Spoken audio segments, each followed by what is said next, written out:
सुमित्रा की दो बहुएं थी। बड़ी बहू का नाम नैना और छोटी बहू का नाम नेहा था।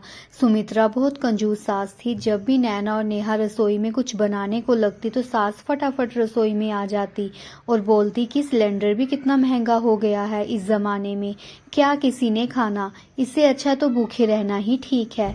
सुन लो नैना और नेहा बहू, अगर तुम दोनों दोपहर का खाना बनाने ही लगी हो तो कल का खाना भी साथ में ही बना दो। नैना बहू कहती है कि माँ कल का क्यों बनाना खाना, कल हम ताज़ा खाना बना लेंगे। तो सुमित्रा कहती है कि नहीं, कल का खाना भी आज ही बनेगा। नेहा बहू कहती है कि मुझसे नहीं खाया जाता बासी खाना, मैं तो कल अपने लिए अलग से बना लूंगी। सुमित्रा कहती है कि अगर घर के सारे बासी खाना खाने को तैयार हैं तो तुम्हें क्या प्रॉब्लम हो रही है। इतने में सुमित्रा की सबसे छोटी बेटी मिहिका आती है और बोलती है कि माँ कल मैं ऑफिस में मटर पनीर की सब्जी लेकर जाऊंगी, बहुत ही दिन हो गए हैं, बड़ा मन कर रहा था पनीर की सब्जी खाने का। तो सुमित्रा कहती है कि ठीक है बेटा, अगर तुम्हारा दिल कर रहा है तो बना देंगे। सुमित्रा अपनी दोनों बहुओं को बोलती है कि मटर पनीर आज ही बना दो, कल के लिए भी बचा लेना। तो दोनों बहुएं बोलती हैं कि ठीक है माँ। अगले दिन जब मिहिका टिफिन लेकर अपने ऑफिस जाती है तो जब वे खाना खाने लगती है तो देखती है कि सब्जी तो खराब हो गई है, अब मैं कहाँ से खाना खाऊंगी। घर आकर वे अपनी माँ को बोलती है कि माँ सब्जी कैसे खराब हो गई। तो माँ आगे से कुछ भी नहीं बोली। शाम को नैना और नेहा को बोलती है कि देखना नेहा, जब मिहिका दीदी की शादी होगी फिर माँ को पता चलेगा, जब जमाई जी भी आकर बासी खाना खाएंगे। दोनों हंसने लग पड़ती हैं। कुछ दिनों के बाद मिहिका की मासी आती है और बोलती है कि मेरी नज़र में एक रिश्ता है सुमित्रा, अगर तुम बोलो तो मैं बात करूंगी, लड़का भी पढ़ा लिखा है और पूरा बिजनेस खुद संभालता है। तो सुमित्रा अपनी बहन को बोलती है कि दीदी आप उनसे बात करना, क्या कहते हैं वो लोग। तो मिहिका की मासी बोलती है कि मैंने उन्हें मिहिका की फ़ोटो दिखाई थी और उन्हें हमारी मिहिका पसंद है। तो सुमित्रा और घर वाले बहुत खुश होते हैं। कुछ ही दिनों के बाद मिहिका की शादी हो जाती है और मिहिका खुशी खुशी अपने ससुराल चली जाती है। वहां पर मिहिका को बहुत सारा प्यार मिलता है। एक दिन मिहिका का पति सचदेव बोलता है कि मिहिका आज तुम्हारे घर जाने का मन कर रहा है, क्यों ना हम शाम को चलें घर।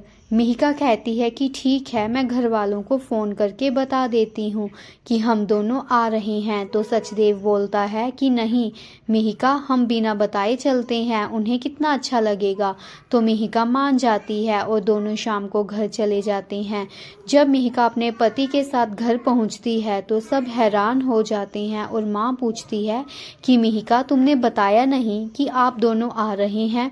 तो मिहिका कहती है कि माँ ये बोल रहे थे कि हम घर बिना बताए चलते हैं। तो माँ कहती है कि चलो कोई बात नहीं। मिहिका कहती है कि माँ हम दोनों को बहुत भूख लगी है, खाना लगा दीजिए।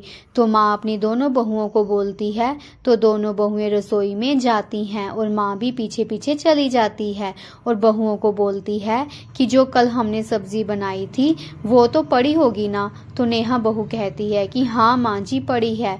तो सास बोलती है कि चलो साथ में कुछ मीठा बना लेते हैं। मीठा बना देने के बाद खाना टेबल पर रख दिया जाता है और मिहिका और उसका पति खाना खाते हैं। तो मिहिका का पति बोलता है कि माँ खाना तो बहुत स्वाद है। खाना खाने के बाद कुछ देर घर वालों से बातें करते हैं। फिर मिहिका का पति सचदेव मिहिका को बोलता है कि चलो मिहिका घर चलते हैं, माँ पापा हमारी राह देख रहे होंगे। तो मिहिका कहती है कि चलो। फिर मिहिका और उसका पति घर चले जाते हैं।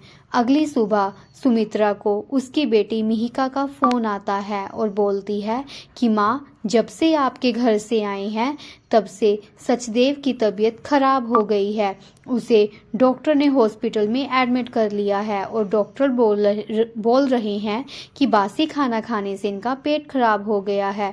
तो सुमित्रा रोने लग जाती है और घर वालों को बताती है।